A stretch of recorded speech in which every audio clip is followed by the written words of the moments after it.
Hey, RetconRaider here. We're still slowly working our way back to Groninfest. It's quite a ways away. But in the meantime, I thought this would be a good opportunity to knock over one or two more strongholds, and I figured we'd start with Giselir's Watch here. When we passed by this place the first time, I saw it was full of goblin wolf riders and ambushers, so I ignored it. But I figure it's a loose end we should go ahead and tie up now, since we have to pass by it again anyway. Now, of course, to neutralize the ambushers we've attacked at night, my hope is that these wolf riders will rush right into combat with us, as they are.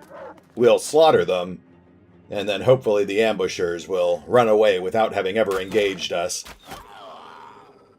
That way we can still get the delicious experience points from slaughtering these wolf riders, but we won't have to deal with the headache that comes with fighting goblin ambushers.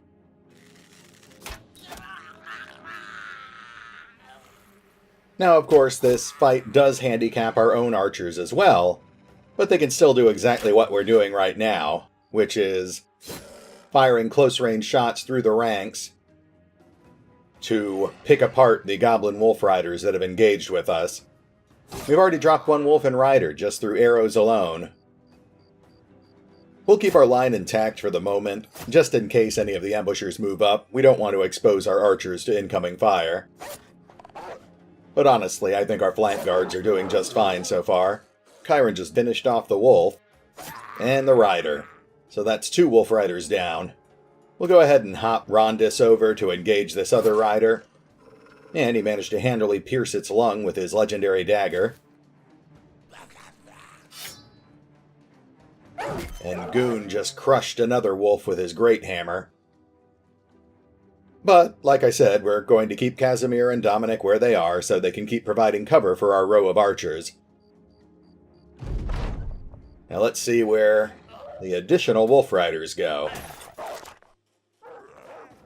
Looks like more of them are rushing right in.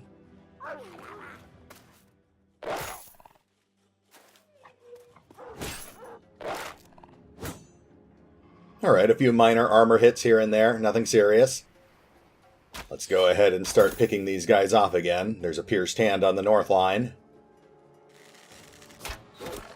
And a pierced arm on the south line.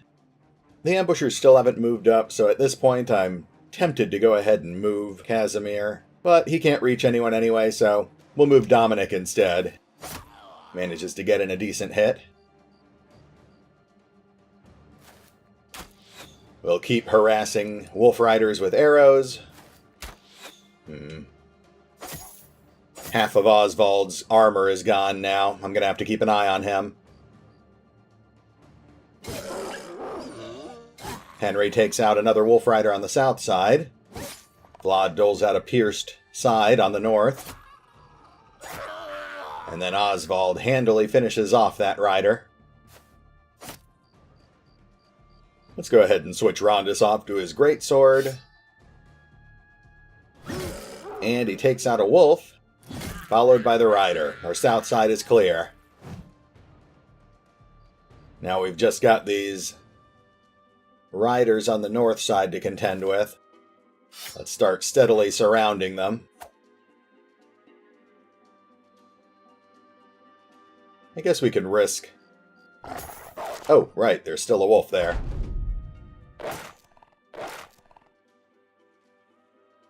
And here comes one of the ambushers. It's a little unexpected, but nothing to worry about. That wolf rider seems very uncertain about where he wants to be.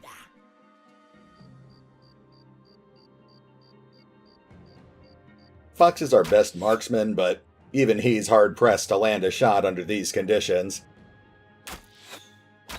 Ah, but there we go. Bunny managed to finish off that wolf. That eases the pressure on Oswald.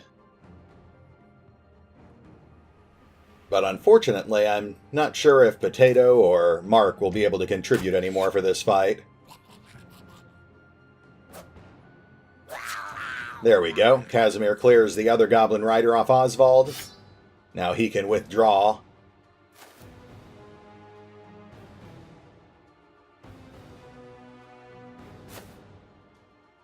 Let's go ahead and start consolidating our position here.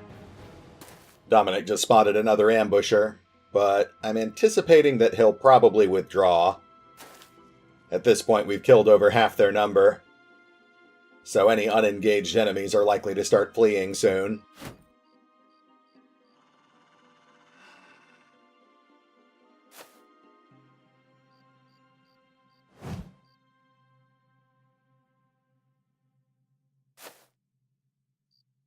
Yep, there he goes. Alright, that means we just need to deal with this one Wolf Rider and this one ambusher here. That ambusher is going to start running, but if we can lock him down, we should be able to finish him off without too much trouble.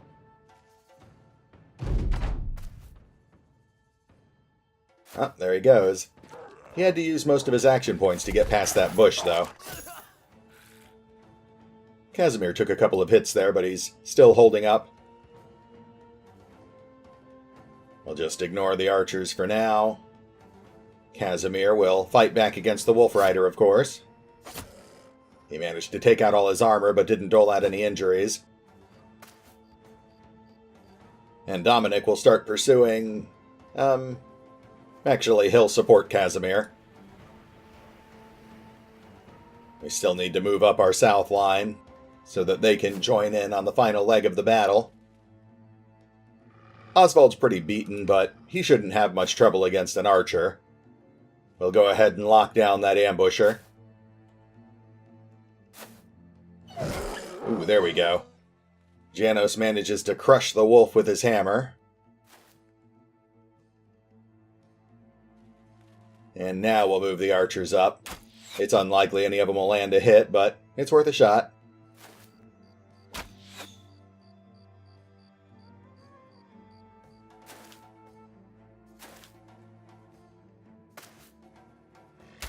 Yeah, that went about as well as I thought it would.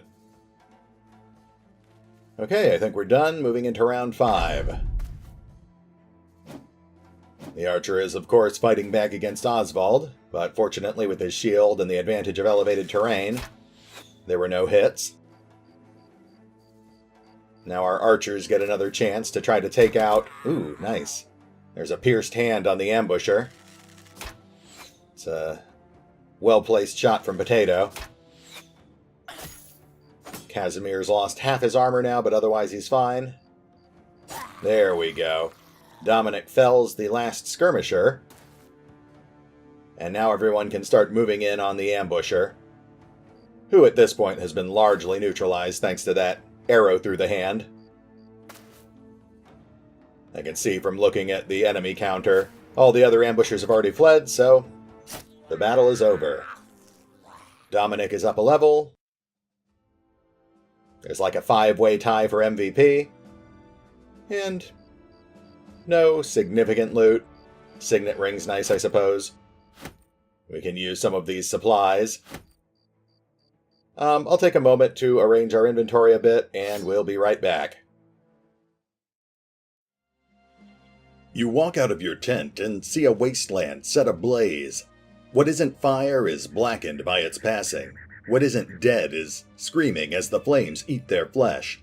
Amidst the smog of ruin march a stream of burly orcs, chained human slaves dragged forward at their sides, a swarm of goblins skipping around to relish in the chaos.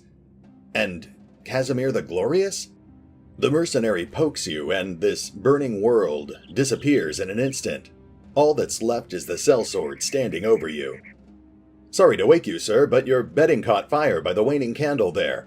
I put it out before it could do any harm. Hey, you all right? Nodding, you tell the man to clear out and prepare the men for another day's march. You try to put the memory of the dream out of your head, but it lingers as though it were not meant to be forgotten. Well, that's concerning. That prophetic dream, of course, means that we are right on the cusp of the beginning of the invasion. We still have to get back to Groninfest, but at the moment I'm working on our latest ambition, which is to discover 8 random hidden locations. We found 3 so far, just wandering out here in the wildlands. But so far, all of the locations we've discovered are impossibly hard super strongholds. The field of bones there with ancient priests and honor guards. Zugut Thal, a city of 48 goblins. And over here, we have just discovered the Black Monolith, which is stocked, I'm sure, with 50 or more undead. So we won't be going into any of those places. Instead, we'll wander a little more and then we'll finally start heading back to civilization. Vlad Kapesh enters your tent. Sir, we've got a group of refugees out here that'd like to talk to you. You set aside your quill pen and go to meet them. They're an awful mess, looking more like dish rags thrown to the mud than people. One, a man nursing a nub where his hand used to be, steps forward and speaks. I take it you're the one in charge. Nodding, you ask the man what has happened and why it concerns the company. He explains, gesticulating with his one good hand. The greenskins are attacking. Well, that's nothing new. You ask where they are, and whether it's goblins or orcs. The man shakes his head. Well, see, that's just the thing, it's both. They're working together. Hordes of them, as numerous as the blades of grass beneath our feet. I misspoke in a way. What I should have said is that they aren't just attacking, they're invading. All of them.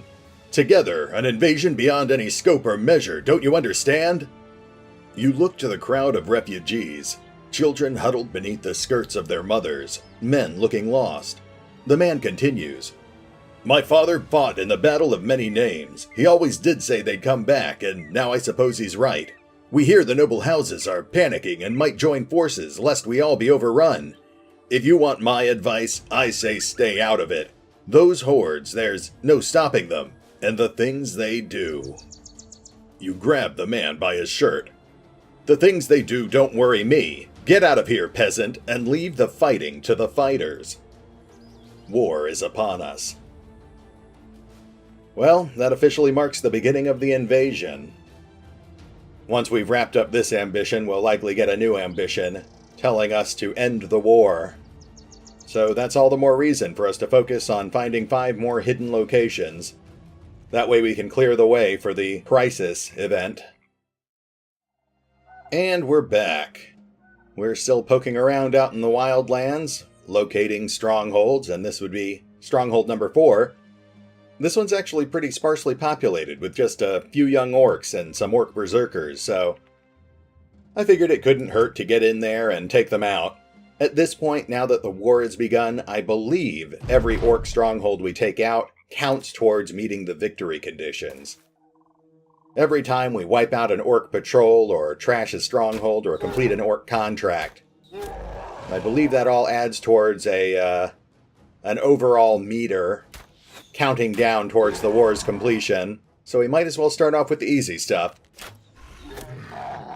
We've already got one of the orc young shot down.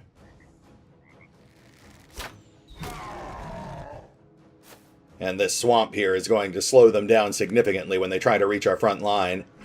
If we're lucky, we'll kill most of these guys before they can even engage in melee combat.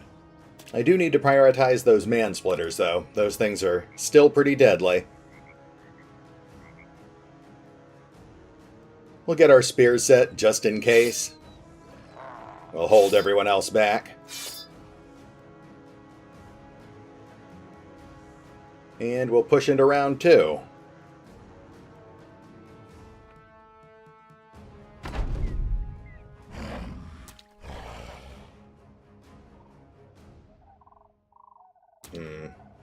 Unfortunately, both of the man-splitter berserkers are being shielded by their brethren.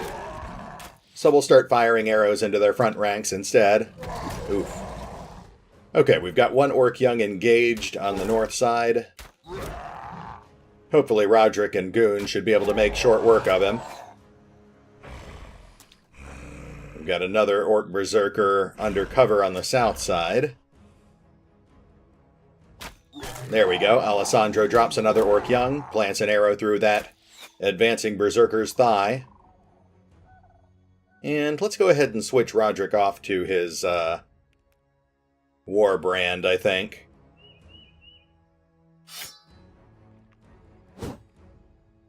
Missed with the first swing, but sheared off his armor and gave him a deep abdominal gash with the second swing. Rondus could advance, but the swamp will slow him down so much he wouldn't get off an attack. We'll just keep holding the line for now. Hopefully our archers can pick off that berserker before he actually gets to engage.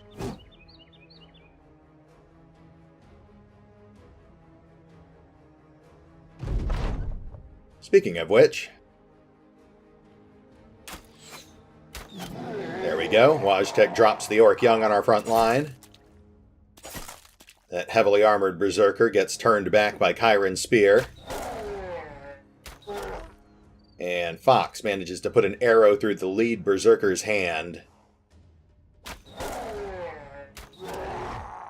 And Bunny follows up with 2 solid hits. We've got... Alright, the orcs are engaged on our front line. Alessandro sinks an arrow into the other orc berserker's gut. Roderick shears open the last Orc Young's neck, and Casimir quickly capitalizes on it. And now we'll start moving up. Oswald engages the other Orc Berserker, breaking his morale. Janos steps up, sneaks in a hit with his dagger. Chiron engages the armored Orc, but can't get through that bone armor. Woah steps up and drops one of the last berserkers, quickly followed by Wojtek felling the other. That just leaves us with the heavily armored guy on the south. And once we get through his armor, we should be able to make short work of him. Really, the only thing that's going to slow us down here is trying to navigate all our guys through this swamp muck. That's going to slow us down massively.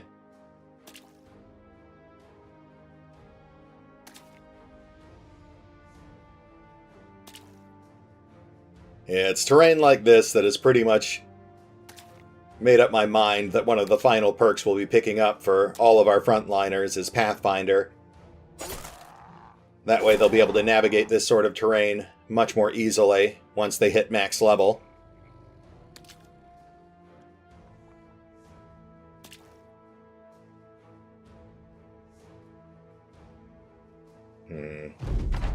Alright, archers, can anyone sneak any hits in here? Well, Wojtek can't. Henry missed. Bunny's got an open shot.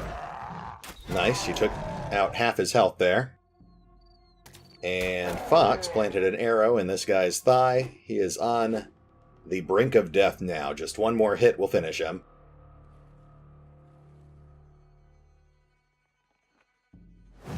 Oof. Rondus misses with his greatsword, but he draws his dagger and whiffs with that as well.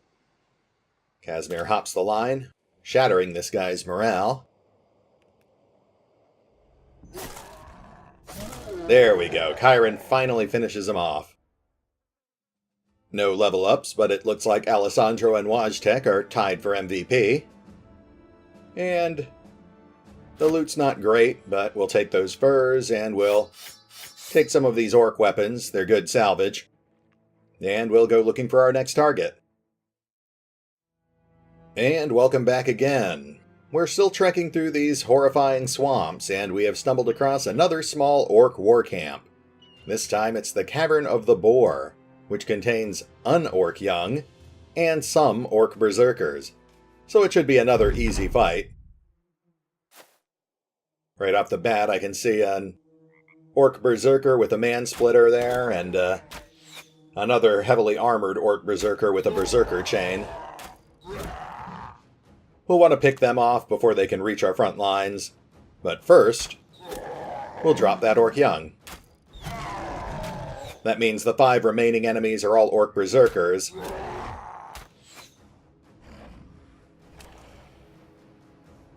Ooh, there's a lot of covered terrain there. That's actually going to make it a little harder to pick them off on approach. Well, we'll hold position. We'll get our spears ready. But you'll notice, because we have Igot and Roderick on the center line now, we actually have a line of 4 great weapon wielders there.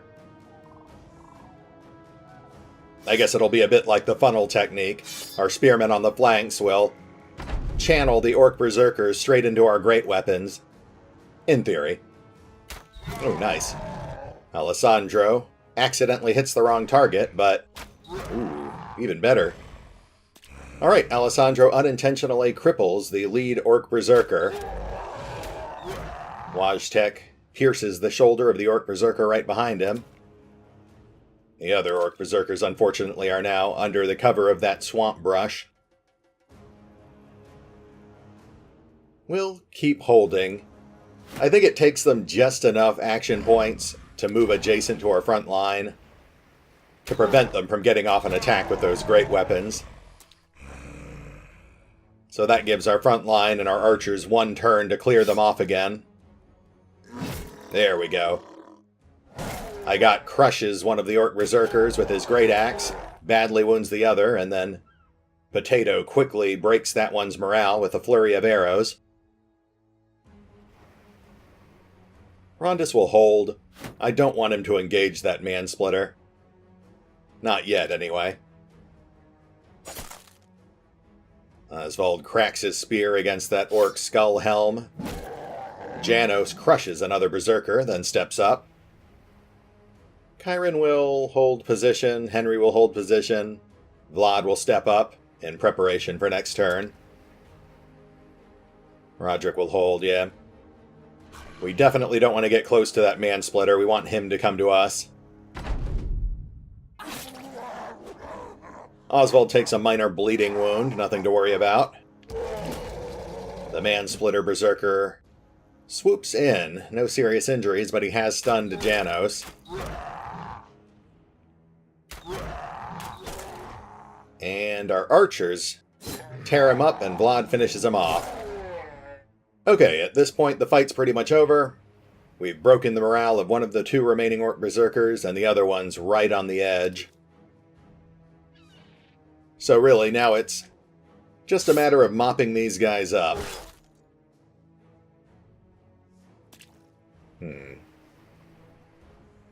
That Orc with the Berserker chain is still holding out. I hope I can drop him before he gets off another attack.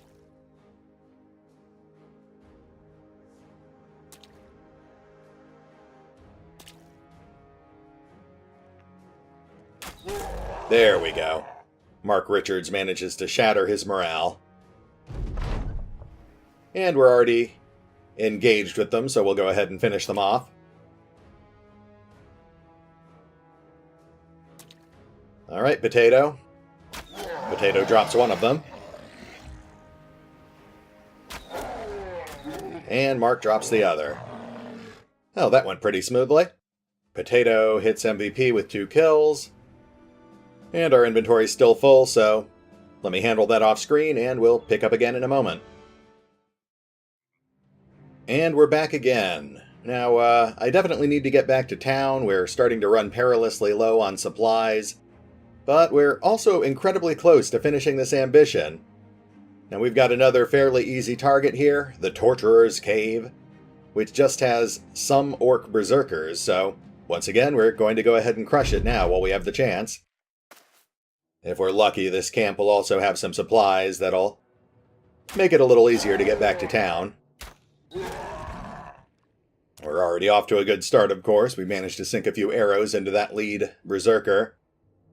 And Bunny just shot off the new lead Berserker's ear.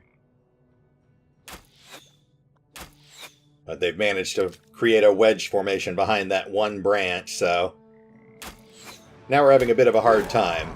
Mark managed to sneak in a piercing hand injury there, though. Alright, the rest of our guys will, of course, hold.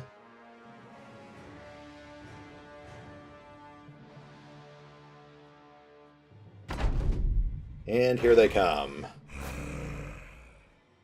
Looks like they're stopping just shy of our line. That will give us one full round to hit them with some more arrows. Then we'll probably step up and engage them. There's a piercing chest wound and a fatality. Then Fox puts an arrow through that man-splitter Orc's hand.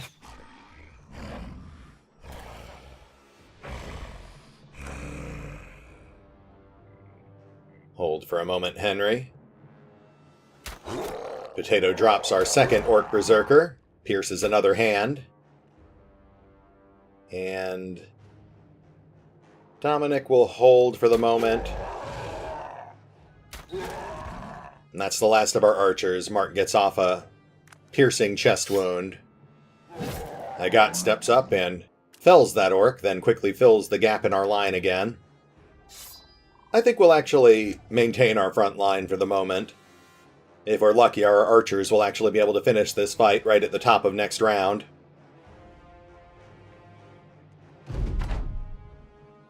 Okay, well, that partially armored berserker did manage to engage, but otherwise our archers have a pretty good shot at ending this.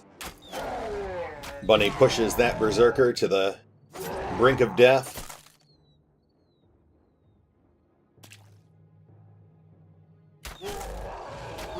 Fox puts an arrow through the other berserker's neck. Mark drops one berserker. But Potato doesn't finish off the other. That means Rondus can step up and crush him with his greatsword. Nicely done. No MVP. A bit of light loot. We'll take the furs, we'll take those tools. And we'll be right back. And welcome back. We'll be wrapping up the episode shortly, but we're within sprinting range of Firthwalk. That'll give us a chance to unload this loot and grab some more supplies, but we stumbled upon this ruined dwelling here, and it is just spitting out orc patrols. That is, of course, a side effect of the invasion crisis. Those patrols are all going to start wreaking havoc with passing caravans, guard patrols, and if they can manage it, they'll even start burning down nearby towns, so that means it's a priority to go ahead and take out that stronghold as quickly as possible. This is a pretty sizable group of orcs, but fortunately it's nothing but orc young. They're a bit of a challenge, but we shouldn't have too much trouble with them. Our archers already have that one neutralized. Oh, scratch that. Alessandro just killed him. And now we can start softening up additional targets.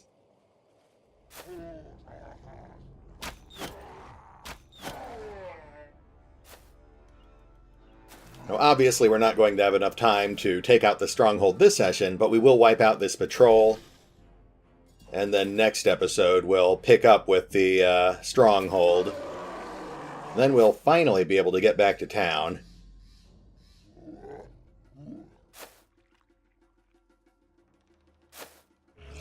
Okay, our front line's going to hold. We're going to get our spears at the ready.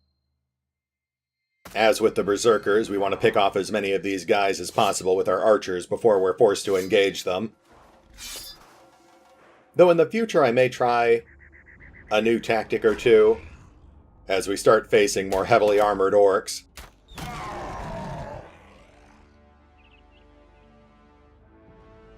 One thing I really want to try doing is bringing in one-handed hammers on our frontliners to smash through armor more quickly. Not much of an issue against the orc young here, or berserkers who rarely wear armor. But it may help out a lot against heavy targets like orc warriors. There we go, Fox drops another orc young. And another one. That's 3 down so far.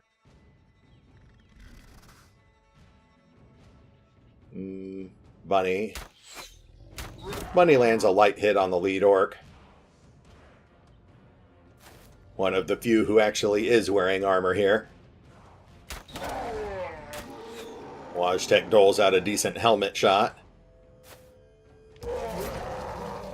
Casimir manages to keep our line clear for now. And Reinhard, the survivor on the north, does as well. Alessandro sneaks in a solid arm wound.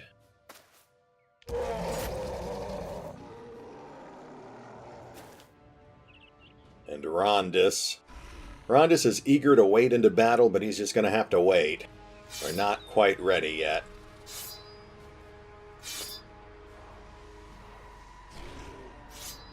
We want to wear these guys down at least a little more before we go in for a toe-to-toe fight.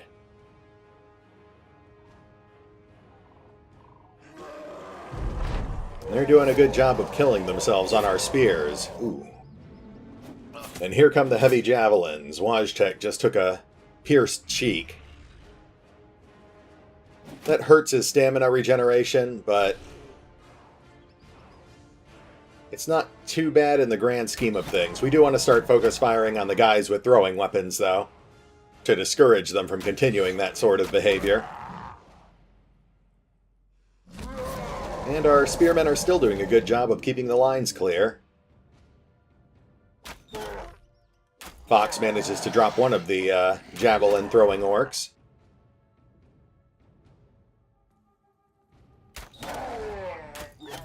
Alessandro picks off another frontline orc, uses Berserker to break the morale of another one.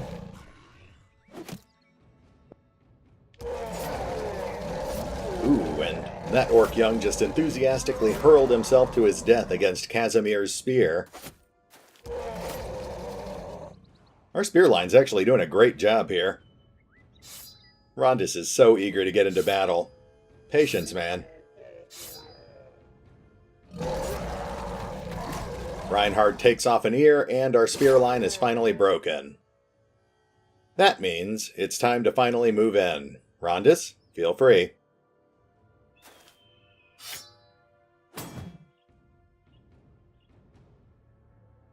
We'll go ahead and move Janos up as well. He can ready his great hammer and go for an arcing swing. Some real Sauron action there. No kills, but he definitely did a number on him.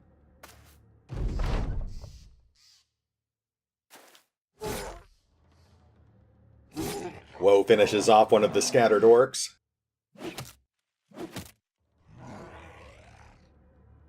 Now our archers can pick off some careful shots, but Bunny doesn't actually have a great chance to hit here. Ooh, there we go. Still managed to drop one of the orcs, though. Followed it up by doling out another chest wound, too. And there's an arm wound. At this point, we pretty much won the fight. Now it's really just a race to see who can kill off the last of these orcs before they start to flee. Alessandro breaks that orc's morale. Rondus crushes his opponent and then steps up. Switches off to his dagger. And finishes off another orc. That one last defiant orc young managed to actually stun Janos, but that's not going to get him very far. Reinhard moves in, puts a spear through the orc's shoulder. And since they're both broken, let's just start converging on them. Oh, that one's actually already starting to flee.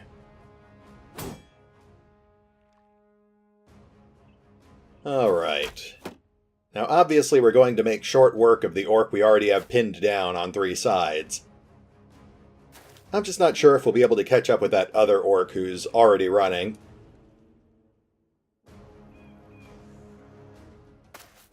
There we go. Casimir dispatches the second to last orc. And the rest of our mercenaries start jogging after the last one. Actually, Janos has a dog, so let's go ahead and unleash Jaeger. And hopefully that will delay him long enough that we can finish him off efficiently. But just in case, let's... yeah, he's close to death, but he's still moving. So let's go ahead and fast forward a little bit here.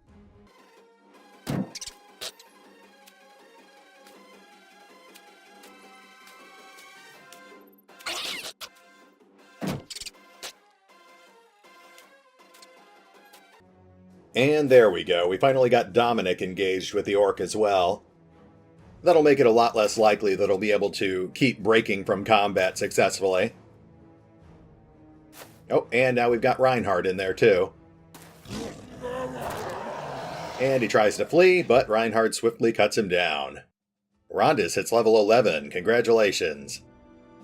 Bunny's up to 10. Reinhard hits 7.